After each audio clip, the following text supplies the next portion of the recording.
اللہ والحمد للہ والصلاة والسلام علی رسول اللہ وآلہ واصحابہ وائمۃ امتہ الاجلۃ اجمعین۔ پیارے بھائیوں، روزے کے مسائل 5ویں قسط کا ہم آغاز کر رہے ہیں۔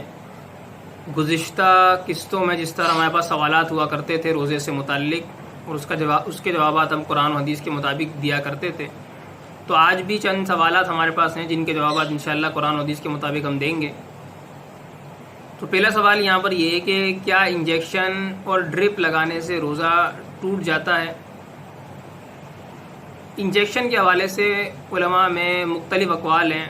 بعض یہ کہتے ہیں کہ نس میں اگر انجیکشن لگائے تو ٹوٹ جائے گا اور گوشت میں لگائے تو نہیں ٹوٹے گا۔ بعض یہ کہتے ہیں کہ نس میں لگائیں یا گوشت میں لگائیں ہر صورت میں ٹوٹ جائے گا۔ بعض یہ کہتے ہیں، تیسرا قول یہ ہے کہ نس میں لگائیں یا گوشت میں لگائیں ہر صورت میں نہیں ٹوٹے گا، اور یہی صحیح ہے کہ نہیں ٹوٹے گا۔ اس کی وجہ یہ ہے کہ اللہ نے انجیکشن لگانے کو روزے کے لیے توڑنے والا قرار نہیں دیا۔ قرآن و حدیث میں ایسی کوئی دلیل نہیں پائی جاتی جس سے معلوم ہوتا ہو کہ انجیکشن لگانے سے یا ڈرپ لگانے سے روزہ ٹوٹ جاتا ہے۔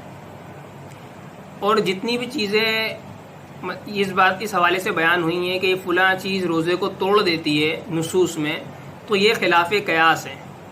ایسا نہیں ہے کہ اس میں ہم کوئی علت نکالیں نعوذ باللہ اور بولیں بھائی یہ علت تو فلاں جگہ بھی پائی جاتی ہے، انجیکشن میں بھی پائی جاتی ہے، ڈرپ لگانے میں بھی پائی جاتی ہے، تو اس سے بھی روزہ ٹوٹ جائے گا جس طرح اس سے ٹوٹتا ہے۔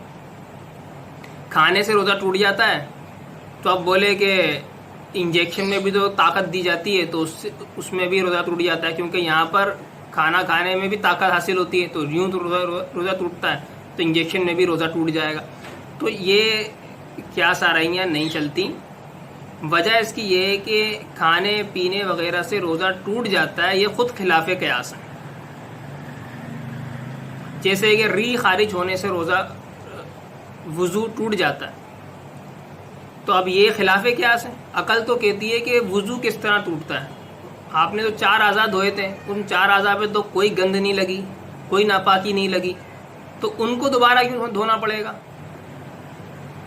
زیادہ عقل تو یہ کہتی ہے کہ شرمگاہ کو دھو لیا جائے، عقل یہ کہتی ہے ری کے خارج ہونے پر۔ لیکن شریعت یہ کہتی ہے کہ ری جب خارج ہو گئی تو اب 4 اعضاء دھونے ضروری ہو گئے۔ تو یہ ہماری عقل نہیں چل رہی، یہاں پر شریعت چل رہی ہے، اور اس کو یہاں پر ہم کوئی قیاس وغیرہ بھی کر نہیں سکتے کیونکہ یہ معاملات خلاف قیاس ہیں، عقل میں نہیں آتے۔ اسی طرح کھانے سے، پینے سے اور ہم بستری کرنے سے روزہ ٹوٹ جاتا ہے، تو یہ خود خلاف قیاس ہے۔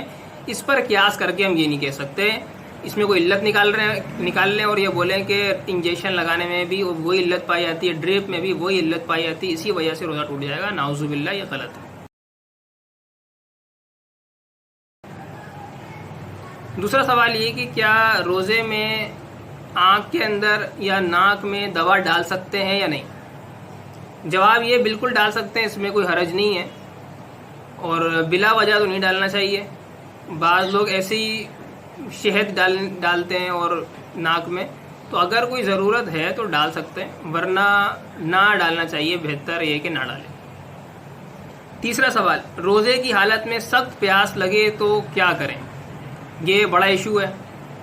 بعض لوگوں کو جب عصر کا وقت ختم ہو جاتا ہے بڑی شدید پیاس لگتی ہے، اور یہ بھی سننے میں آتا ہے کہ اس نے روزہ توڑ دیا، مجھ سے وہ برداشت نہیں ہو رہا تھا۔ بعض لوگ کام پہ آتے ہیں، اپنے جابس پہ آتے ہیں، اور روزہ رکھا ہوا ہوتا ہے تو وہ کہتے ہیں برداشت نہیں ہو رہا تھا، اس وجہ سے میں نے پانی پی لیا۔ تو دیکھیں، اس حوالے سے معاملہ یہ ہے کہ اگر یہ اندیشہ ہے، بلکہ غلبہ ظن ہے کہ اب میں پانی نہیں پیوں گا تو مر جاؤں گا، عموماً ایسا ہوتا نہیں ہے، پانی نہیں پیوں گا تو مر جاؤں گا، یہ صحرا کے اندر کوئی چلا گیا یا وہاں کا رہائشی ہے، اس طرح کے معاملات اس کے ساتھ ہو گئے تو وہاں یہ ہو سکتا ہے، عموماً اس طرح ہوتا نہیں ہے۔ لیکن اگر یہ معاملہ درپیش ہو کہ اگر وہ پانی نہیں پیے گا تو وہ مر جائے گا، یا وہ خود بیمار تھا اور اس نے روزہ رکھ لیا، اب اس کو جو ہے وہ پیاس برداشت نہیں ہو رہی ہے، اب اسے لگ رہا ہے کہ میں پانی نہیں پیوں گا تو مر جاؤں گا، تو اس صورت میں روزہ توڑنے کی اجازت ہے، ایک صورت۔ دوسری صورت یہ کہ اگر میں یہ پانی نہ پینے کی وجہ سے، پیاس لگنے کی وجہ سے اگر وہ شدید پریشانی میں مبتلا ہو جائے، مرے گا تو نہیں لیکن شدید پریشانی، یعنی اسے کچھ سمجھ میں ہی نہیں آ رہا ہے، اس کی عقل ہی کام نہیں کر رہی اس پیاس کی وجہ سے، شدید پریشانی میں آ گیا ہے، تو اس صورت میں بھی روزہ توڑنے کی اجازت ہے۔ یہ دو صورتیں ہیں، اس کے علاوہ کوئی صورت نہیں ہے۔ کوئی بخار تھا، بخار ہو گیا، روزہ توڑ لیا اس نے، یا بخار تھا اس کا پھر روزہ رکھ لیا، پھر اس کو مناسب نہیں لگا کہ میں روزہ رکھ لیا ہے، میں تکلیف میں آؤں گا یا مجھے پیاس زیادہ لگے گی تو میں روزہ توڑ لیتا ہوں، تو یہ سب روزہ توڑنے کے لیے مبیح نہیں ہے، روزہ توڑنے کی اجازت ان سے نہیں ہوگی۔